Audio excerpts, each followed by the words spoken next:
ជំរាបសួរអ្នកទាំងអស់គ្នា Hello Guten Tag ថ្ងៃនេះខ្ញុំចង់បង្ហាញអ្នកទាំងអស់គ្នាអំពីការបញ្ចេញសំឡេងនៅក្នុងភាសាអាល្លឺម៉ង់ជនជាអ្នក V ជាភាសាអង់គ្លេសហៅ V តែក្នុងភាសាអាល្លឺម៉ង់គេហៅ V ហើយពេលខ្លះយើងអានចេញជា V ពេលខ្លះយើងអានចេញជា V ដូចក្នុងសំឡេងក្នុងភាសាអង់គ្លេសដែរអញ្ចឹងពាក្យខ្លះដែលយើងកម្ចីពីភាសាអង់គ្លេសពីទៅពាក្យឬក៏ជនជាអ្នកមួយគឺមានការកម្ចីពីគ្នាទៅវិញទៅមកមិនថាភាសាណាឬក៏ភាសាណាទេ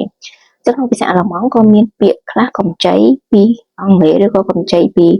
បារាំងឬក៏កម្ចីពីប្រទេសផ្សេងទៀតចឹងទៅចឹងនៅក្នុងកន្លែងនេះជនជាអ្នក V ពេលខ្លះមានសំឡេង V ពេលខ្លះមានសំឡេង V ឧទាហរណ៍ដូចជា verb ពាក្យហ្នឹងគឺជាពាក្យកម្ចីពីអង់គ្លេសអាន verb ត្រូវតែនេះយើងអាន verb ឬក៏ verbenគឺ plural មួយវិញទៀតសំឡេង V គឺជាពាក្យដែលមិនកម្ចីហ្មងគឺជាពាក្យរបស់អាល្លឺម៉ង់បន្តតែម្ដង V ដូចជា force ហើយនឹងមួយទៀតគឺ Vogel ឬក៏ Vater តង់ទៅនឹងពាក្យមួយចំនួនដែលបញ្ចប់ទៅដោយ er នៅខាងចុងពាក្យក្នុងភាសាអាល្លឺម៉ង់គឺបញ្ចេញសំឡេង a ឧទាហរណ៍ដូចជា Wasser គេទៅសេថា Wasser ប៉ុន្តែយើងអានថា Wasser Kinder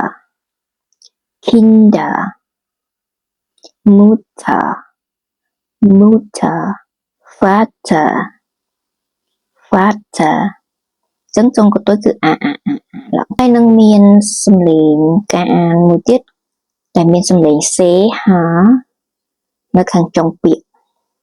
ចឹង ch នៅខាងចុងពាក្យជួនកាលយើងអានថា sh ឬក៏អានថា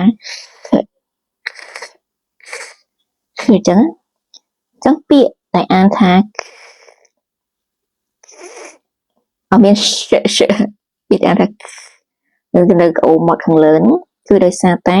វាមានស្រៈនៅអមមានស្រៈនៅកណ្ដាលជនជាអ្នកគឺស្រៈហ្នឹងវាមានស្រៈ a o ហើយនឹង u 3ស្រៈហ្នឹងបើនៅកណ្ដាលជនជាអ្នកគេអានថា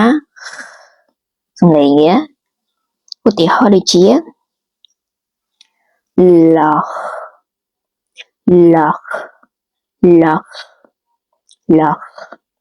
មួយទៀតគឺ buch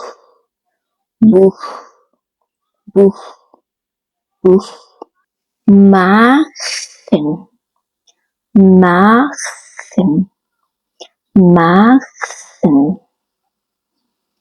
ហើយនឹងពាក្យមួយទៀតគឺ auch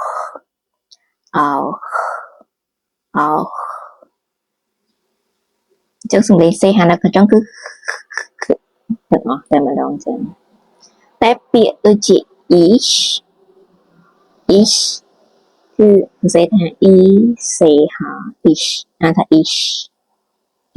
គឺសំឡេង sh ធម្មតាចឹងបងប្អូនអ្នកទាំងអស់គ្នាពេញចិត្តនឹងចូលចិត្តរៀនភាសាអាល្លឺម៉ង់ក៏សូមជួយ like follow comment ឲ្យបេះដូងហើយនឹងតាមដានទស្សនាវីដេអូបន្តទៀតចា៎អរគុណច្រើនជំរាបលា